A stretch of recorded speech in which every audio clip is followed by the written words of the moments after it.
Hello friends, हम MP exams की preparation कर रहे हैं और पिछले कुछ वीडियोस से हम एमपी का भौगोलिक विभाजन देख रहे थे, ज्योग्राफिकल डिवीजन। तो ये हमारा मैप था। मैप से क्लियर है एमपी के भौगोलिक विभाजन को 3 पार्ट में डिवाइड किया गया है। फर्स्ट मध्य उत्तर प्रदेश, सेकंड सतपुड़ा, मैकाल श्रेणी, थर्ड बघेलखंड। मध्य उत्तर प्रदेश को भी 5 पार्ट में डिवाइड किया तो टोटल 7 हो गए। तो हमने एरिया वाइज ऑर्डर में जमाया तो फर्स्ट नंबर पर मालवा पठार था, वो हमने कर लिया। सेकंड नर्मदा सोन वैली कर लिया। आज हमें सतपुड़ा मैकाल श्रेणी करना है, जो 11% भाग में फैला हुआ है। एमपी का एरिया 3,08,252 है। अगर इसका 11% निकालेंगे तो लगभग 34,000 किलोमीटर स्क्वायर आएगा।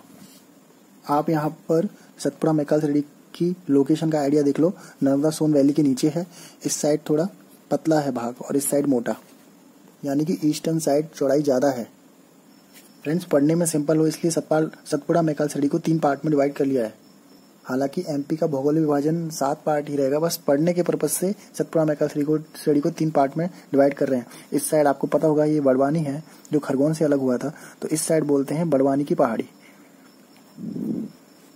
जिसका दूसरा नाम है राजपीपला की पहाड़ी। और बीच में है महादेव श्रेणी। सबसे बड़ी गलती यही करते हैं, महादेव श्रेणी यहाँ लिख लेते हैं, जबकि ध्यान रखना फ्रेंड्स, महादेव श्रेणी यहाँ तक है, बालाघाट तक।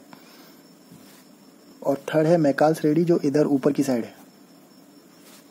हम लोग सबसे बड़ी गलती यही करते हैं, इधर राजपीपला पहाड़ी, इधर महादेव श्रेणी और इस पूरे को मैकाल श्रेणी बोलते हैं। फिर कभी कोई पूछता है बालाघाट कहाँ है, तो हम बड़ी सिंपली बोल देते हैं मैकाल श्रेणी में, जबकि ये महादेव श्रेणी में है, यहाँ तक महादेव श्रेणी है। फ्रेंड्स, एक छोटा सा डाउट और क्लियर कर लेते हैं यहाँ पे। जैसे ये नर्मदा नदी जाती है, इसके ऊपर विंध्याचल श्रेणी है। विंध्याचल श्रेणी दमोह में जाके 2 पार्ट में डिवाइड होती है, एक भांडेर और एक कैमूर। ओके, तो कभी कभी कंफ्यूजन में यहाँ कैमूर की जगह मैकाल कर देते हैं और मैकाल की जगह कैमूर। तो यहाँ ध्यान रखना हमेशा, ये महादेव है और ये महाकाल है, तो महादेव के बाद महाकाल आएगा। वैसे तो हर जगह एवरेज हाइट 500 मीटर है, लेकिन यहाँ काफी ऊंची ऊंची पहाड़ियां हैं, इसलिए इसकी एवरेज हाइट, पूरे सतपुड़ा मैकाल श्रेणी की एवरेज हाइट 600 मीटर है। ओके, और एवरेज रेन आपको पिछले वीडियो से ही पता होगा, ये पूरा वेस्ट से ईस्ट की साइड फैला हुआ है, तो 75 से 140 सेंटीमीटर एवरेज रेन होगा। और इसमें बालाघाट भी आ रहा है, तो इसलिए 140 रखेंगे, 125 नहीं रखेंगे।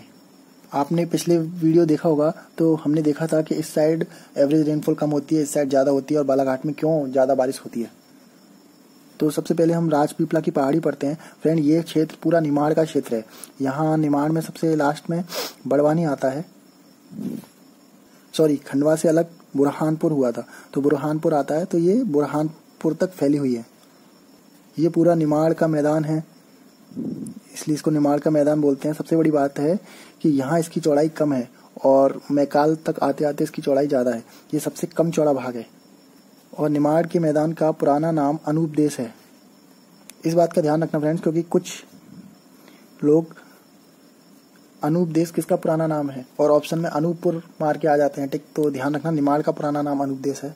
वैसे ये पॉइंट हिस्ट्री में बड़ी इजीली क्लियर हो जाएगा जब हम हिस्ट्री पढ़ेंगे डिटेल में। तो राजपीपला में कौन कौन से डिस्ट्रिक्ट आ रहे हैं, यहाँ अलीराजपुर का साउथ का हिस्सा आ रहा है, और फिर पूरा निमाड़ यानी के खंडवा, खरगोन से अलग हुआ बड़वानी, खंडवा से अलग हुआ बुरहानपुर, ये सब राजपीपला की पहाड़ी में आ गए। दूसरा है मैकाल महादेव की श्रेणी। फ्रेंड्स, महादेव श्रेणी के पास ही यहाँ पे ग्वालीगढ़ पहाड़ी भी है, ग्वालीगढ़ पहाड़ी। तो महादेव श्रेणी को ही ग्वालीगढ़ श्रेणी बोल देते हैं। ये आपको याद रखना है इस मैप से। फ्रेंड्स, बीच में महादेव श्रेणी है और ये जो ग्वालियर है, ग्वालियर भी बिल्कुल बीच में है, तो इसके सामने जो आएगा यानी कि महादेव श्रेणी, उसको ही ग्वालीगढ़ श्रेणी बोलते हैं। ओके, महादेव श्रेणी में 1350 मीटर हाइट का धूपगढ़ पॉइंट है, जो एमपी का सबसे ऊंचा पॉइंट है। इसको मैंने ऐसे याद किया था, हमारे महादेव जी बैठे हैं, पूजा अर्चना कर रहे हैं, ठीक है, और उनके सिर से गंगा निकलती है और ऐसे चांद है, तो चांद से मैंने धूपगढ़ याद किया था। हालांकि ये ट्रिक सिर्फ शुरू में याद करनी होती है, बाद में ऑटोमेटिक ये सारे पॉइंट याद रह जाते हैं। और महादेव के सामने हर वक्त भक्त आके यहाँ कोटि कोटि नमन करता है, ठीक है। तो आप याद रखना, धूपगढ़ पीक का दूसरा नाम है हर वत्स कोट। ओके, मैंने ऐसे याद किया था, हर वक्त आके यहाँ कोटि कोटि नमन करता है, तो हर वक्त कोट। ओके, ये होशंगाबाद डिस्ट्रिक्ट में है, पचमढ़ी नाम की जगह पर। पचमढ़ी की एवरेज हाइट 1067 मीटर है। आपको पता होगा पचमढ़ी ही एमपी में सबसे अच्छी घूमने लायक जगह है। तो 2-3 पॉइंट पचमढ़ी के बारे में हमें पढ़ने ही पड़ते हैं। एक तो 199 सेंटीमीटर बारिश होती है सबसे ज़्यादा किसी जगह पर।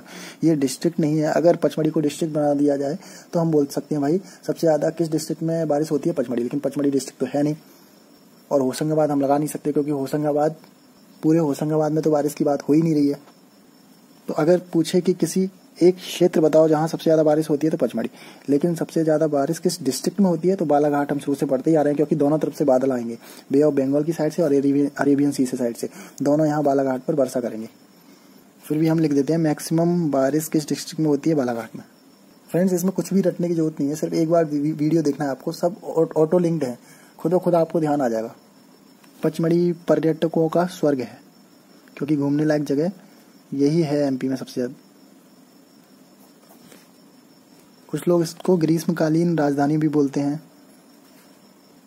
अब यहाँ पर आपको 2 पॉइंट नोट करने ही पड़ेंगे। एक तो सबसे पहले पर्यटन नगरी एमपी की शिवपुरी थी, और दूसरा पॉइंट, ये कितनी भी घूमने लायक जगह हो लेकिन सिटी ऑफ जॉय मांडू है।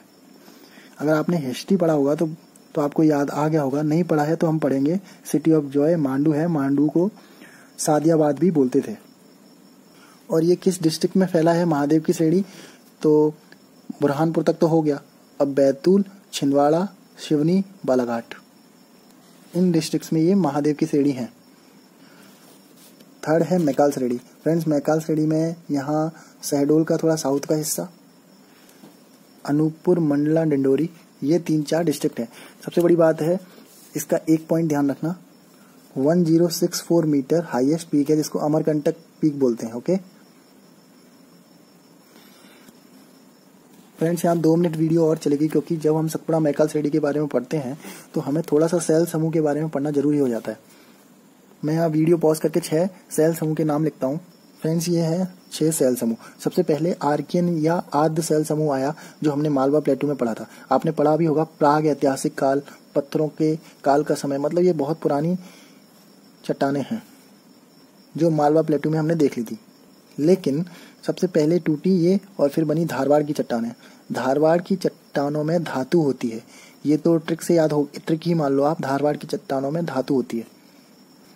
तो एमपी में हमें कॉपर, मैग्नीज, ये सारे मेटल मिलेंगे जो हमें धातु, ये मेटल धातु हो गए जो कहाँ मिलेंगे, धारवाड़ की चट्टानों में मिलेंगे। तो ये वाला जो क्षेत्र है ना, बालाघाट वाला, छिंदवाड़ा वाला और थोड़ा सा जबलपुर भी, यहाँ धारवाड़ सेल समूह है। ओके, अब धारवाड़ सेल समूह को भी उनके पत्थर के आकार के टाइप से अलग अलग नामों से जाना जाता है। छिंदवाड़ा है, छिंदवाड़ा में जो धारवाड़ सेल समूह की चट्टानें हैं उनको सौंसर श्रेणी बोलते हैं, क्योंकि उनकी पत्थरों की डिजाइन उसी तरह की है, सौंसर श्रेणी। जो बालाघाट में धारवाड़ सेल समूह की चट्टानें हैं उनको चिल्पी श्रेणी की बोला जाता है, क्योंकि उनकी डिजाइन उस तरह की है। तो छिंदवाड़ा में सौंसर श्रेणी और बालाघाट में चिल्पी श्रेणी, ये ध्यान रख लेना, धारावाड़ सेल समूह में ही आ रही है। धारावाड़ सेल समूह टूटा तो कड़प्पा सेल समूह बना। एमपी में इसके 2 क्षेत्र हैं, एक है विजावर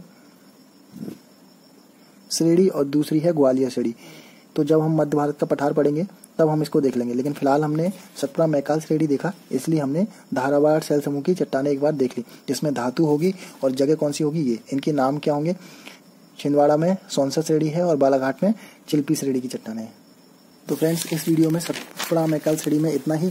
अब हमारा मालवा पठार, नर्मदा सोन वैली, सतपुड़ा मैकाल हो गया। नेक्स्ट हम मध्य भारत का पठार पढ़ेंगे जो 10.7% है, लगभग 32,000 किलोमीटर स्क्वायर के आसपास। आप अगर मैप में देखना चाहें तो मध्य भारत का पठार ये वाला क्षेत्र होगा, ये थोड़ा नीमच मंदसौर भी। Thank you.